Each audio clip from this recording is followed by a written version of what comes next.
హరి ఓం. భగవద్గీత సత్సంగానికి మిత్రులందరికీ పునఃస్వాగతం. 8వ అధ్యాయం 13వ శ్లోకంలో ఉన్నాం. ఓం ఇది ఏకాక్షరం బ్రహ్మ, ఓంకారం. వ్యాహరన్ మాం అనుస్మరన్ యః ప్రయాతి త్యజంతేహం సయాతి పరమాం గతిం. కృష్ణ పరమాత్మ రెండు చాలా అతి ముఖ్యమైనటువంటి మాటలు చెప్పారు. ఓం ఇది ఏకాక్షరం బ్రహ్మ అన్నారు, తర్వాత పరమాం గతిం అన్నారు. సామాన్య పరిభాషలో సామాన్యుడి దృష్టికోణంలో అర్థం చేసుకునే ప్రయత్నం చేస్తూ ముందుగా ఆ పరమగతిని గురించి అబ్జర్వ్ చేద్దాం. గతి అంటే పరిస్థితి, అది మానసికమైనది, తర్వాత భౌతికమైన పరిస్థితి కూడా. చిన్నప్పుడు మనం అమ్మలక్కలు మాట్లాడుకుంటున్నప్పుడు వింటాం, ఏంటో నా గతి అర్థం కావటం లేదు, ఏం చేయాలో తోచటం లేదు అని ఎవరో అమ్మ దగ్గర చెప్పడం, అమ్మలక్కల దగ్గర చెప్పడం, ఇలాంటివి మనం వినుంటాము. గతి అంటే పరిస్థితి, అంటే కన్ఫ్యూజన్ స్టేజ్లో ఏం చేయాలో తెలియని పరిస్థితుల్లో అది దుర్గతి అయింది. ఏం చేయాలో తెలియకపోతే, తెలిస్తే సద్గతి అయింది. అది మానసిక పరిస్థితి. ఇక భౌతికానికి వస్తే, ఇప్పుడున్న ఈ శరీరం, దీన్ని ఉపాధి అంటాం కదా, ఇది సర్టైన్ వాతావరణ పరిస్థితుల్లో ప్రదేశంలో మాత్రమే మనుగడ సాధించడానికి అనుకూలంగా ఉంది. అదే అంతరిక్షంలోకి వెళ్ళాలనుకుంటే ఈ ఉపాధి సరిపోవటం లేదు. కొన్ని తొడుగులు దీని మీద తొడుక్కుని వెళ్తాం, వ్యోమగాములు వెళ్తారు.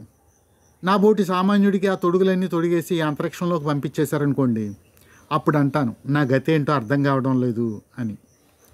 అలాగే సముద్రం లోపలికి పంపించేసిన అక్కడ మళ్ళీ వేరే తొడుగులు, ఆ తొడుగులు తొడుక్కుని ఆ ఉపాధుల్లో సముద్ర గర్భంలోకి వెళ్తే వాళ్ళు వెళ్తే ఓకే, ఎక్స్పర్ట్స్ వెళ్తే వాళ్ళకి ఎలా రావాలో తెలుస్తుంది. నా లాంటి సామాన్యుని పంపించేస్తే గతి ఏంటో అర్థం కాదు. ఇది భౌతికంగా. మరి పరం గతి ఏమిటి? పరమాం గతి అని కృష్ణ పరమాత్మ చెప్పారు కదా, అది ఎక్కడుంటుంది? ఆ పరమాం గతిలో ఉండే వాళ్ళకి ఈ ఉపాధులు కాదు, దివ్య శరీరాలు ధరించి ఉంటారు. అది ఎక్కడుంటుంది ఈ విశ్వంలో అంటే, మన కంటికి కనపడుతున్న ఈ విశ్వం అంతా కూడా చిన్న ధూళి రేణు అంత ఉంది. విశ్వం ఇంకా పెద్దగా ఉంది, అనంతంగా. దాన్ని చూడాలంటే ఆజ్ఞాచక్రం నుంచి లోపలికి వెళ్ళాలి, మన లోపలికి వెళ్ళాలి. వెళ్తే విశ్వం మొత్తం కనిపిస్తుంది. దానికి వెహికల్ ఏంటి అంటే ఓంకారం. ఆ ఓం అనే వెహికల్ ఎక్కి వెళ్ళాలన్నమాట. అయితే ఈ సూర్యుడు, శని భగవానుల వారు, వీరందరూ కూడా ఓంకారాన్ని స్మరిస్తూనే విశ్వంలో సంచరిస్తున్నారు. ఆ ఋషులు చెప్పారు, ఆ శనేశ్వరుడు, శని అంటేనే మందగమనం, నెమ్మదిగా సంచరించేవాడు. ఆయన ఓం అని స్మరిస్తూ ఆయన సూర్య భగవానుడు, ఆయన తండ్రి అయిన సూర్య భగవానుడు చుట్టూరు ప్రదక్షిణ చేస్తున్నారు అని. ఇప్పుడు నాసా వాళ్ళు కూడా అదే చెప్పారు, దాన్నే రికార్డ్ చేసి చూపించారు కూడా ఓంకారాన్ని. అయితే సప్తఋషి మండలం అని ఒక మండలం ఉంది విశ్వంలో. అది ఎక్కడో, ఇక భౌతికంగా అయితే ఏమో ఎన్ని మిలియన్ కాంతి సంవత్సరాల దూరంలో ఉందో తెలియదు, కానీ లోపలికి వెళ్తే మాత్రం అది దొరుకుతుంది. ఆ సప్తర్షి మండలంలో నరుడు అనే సనాతన ఋషి కూర్చుని ధ్యానం చేస్తూ ఉన్నారు. ఆయనే స్వామి వివేకానందుల వారు. రామకృష్ణులు చెప్పారు స్వయంగా, నరుడు అనే సనాతన ఋషివి అని. ఆయన సప్తఋషి మండలం అలా కూర్చుని ధ్యానం చేస్తూ ఉంటే ఆయన దగ్గరికి రామకృష్ణులు 5 సంవత్సరాల పసిబాలునిలాగా వచ్చారంట. వచ్చి ఆయనతోటి అప్పుడు ఆయనకి దర్శనం ఇచ్చారు. ఆయన చూశారు. చూస్తే అన్నారు, నేను వెళ్తున్నాను అన్నారు రామకృష్ణులు. నడండి, నేను కూడా వస్తాను అన్నారంట వివేకానందులు. దివ్యలోకాల్లో జరిగిన సంగతి అది. తర్వాత రామకృష్ణులు రావటం, వివేకానందులు రావటం. వారు వచ్చి ఏం చేశారు, మనకి ఇదిగో ఈ పరమాం గతిని గుర్తు చేయడానికి వచ్చారు. వాళ్ళందరూ కూడా వారు ఎప్పుడూ వస్తూ ఉంటారు. తగిన సందర్భం ఏర్పడినప్పుడు దివ్యలోకాల నుంచి దివ్య పురుషులు దిగి వస్తూ ఉంటారు కారణ జన్ములుగా. మహారాజ్ నరేంద్ర మోడీజీ మహారాజ్ కూడా అటువంటి వారే అని నా ప్రగాఢ విశ్వాసం. ఆయన కదా రామ్ భద్రాచారి, ఇటువంటి వారు అందరూ కూడా ఆ పరమ పురుషుల కోవలోనికి వారు వస్తూ ఉంటారు. ఈ దేశాన్ని అలా విడిచిపెట్టరు మనల్ని ఉద్ధరించడానికి. ఓకే, ఇక్కడ ఈ పరమాంగతి, ఈ పరమగతి నుంచి వారు దిగి వచ్చారని చెప్పుకున్నాం. తిరిగి ఆ పరమగతిని గుర్తు చేయడానికి వచ్చారు. కృష్ణ పరమాత్మ కూడా ఆ పరమగతి గురించి చెప్తున్నారు. అక్కడికి వెళ్ళడానికి వెహికల్ ఓంకారం.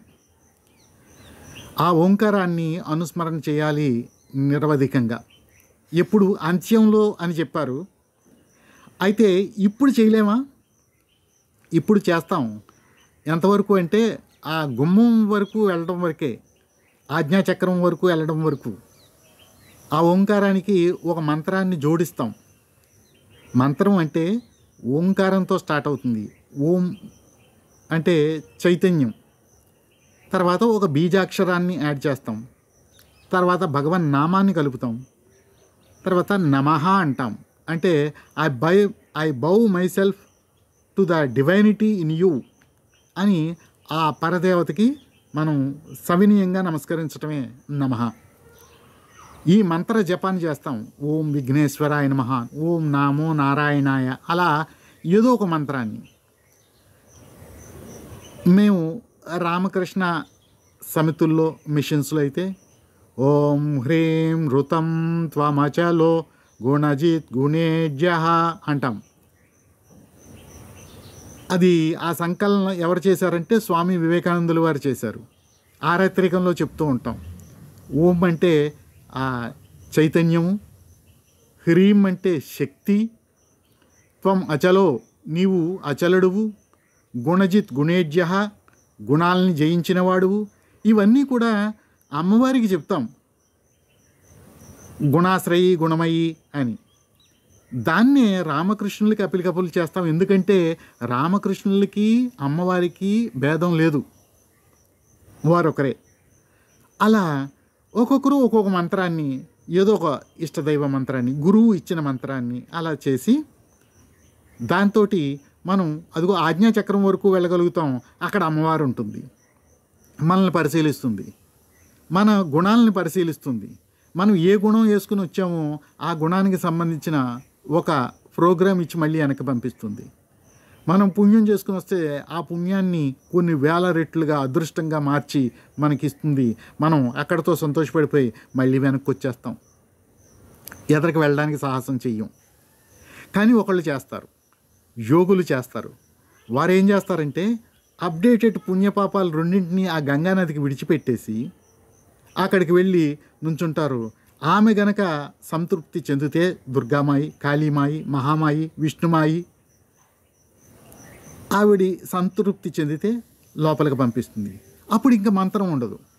ఏ వెహికల్ వేసుకుని వెళ్ళామో ఆ వెహికల్ అక్కడ ఆఫ్ చేసి ఓంకారం మాత్రం ఇహంలోనూ పరంలోనూ ఉంటుంది. ఇక్కడ ఎక్కిన ఈ ఓంకారం ఈ వెహికల్ లోపలికి కూడా వెళ్ళిపోతుంది, తీసుకెళ్ళిపోతుంది. ఓం అది అనాహత శబ్దం, ఎప్పుడూ నిరంతరంగా ఉంటుంది. శని భగవానుడు స్మరించిన, సూర్య భగవానుడు స్మరించిన, ఎవరు స్మరించిన ఆ ఓంకారం. ఆ ఓంకారాన్ని స్మరిస్తూ పరమగతిని పొందుతావు అంటారు కృష్ణ పరమాత్మ. ఇప్పుడు అంత్యంలో నిరవధికంగా ఓంకారాన్ని స్మరించాలి అని చెప్తున్నారు. ఓ గ్లాసు నీళ్ళని నువ్వెవరు అంటే ఐఎమ్ గ్లాస్ ఆఫ్ వాటర్ అంది. దాన్ని సముద్రంలో పారబోసి ఇప్పుడు నువ్వెవరు అంటే ఐఎమ్ ఓషన్ అంది. మరి వాట్ అబౌట్ గ్లాస్ అని అడిగితే that is one of the my memory అంటుంది.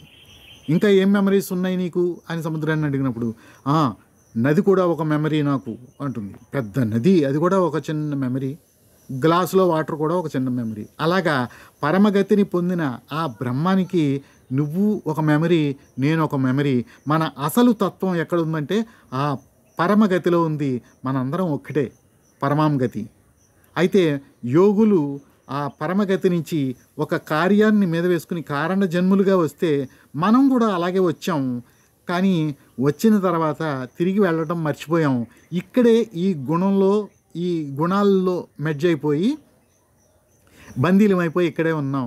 అయితే ఈ బంధం నుంచి మనల్ని ఉద్ధరించడానికి, మానవత్వం నుంచి మాధవత్వానికి తీసుకుపోవడానికి కావలసినటువంటి ఆ సబ్జెక్టు భగవద్గీతని కృష్ణ పరమాత్మ బోధించి ఆ పరమాం గతిని పొందమని చెప్పారు. దాన్ని గుర్తు చేయడానికే మహామహులు వస్తున్నారు. శ్లోకంలో ఏం చెప్పారు? ఓం ఇత్యేకాక్షరం బ్రహ్మ వ్యాహరన్ మామనుస్మరన్, నన్ను ఎప్పుడు స్మరిస్తూ ఉండండి. యః ప్రయాతి త్యజంతేహం, ఈ దేహాన్ని విడిచిపెట్టినప్పుడు అందులోకి ప్రయాణిస్తాము.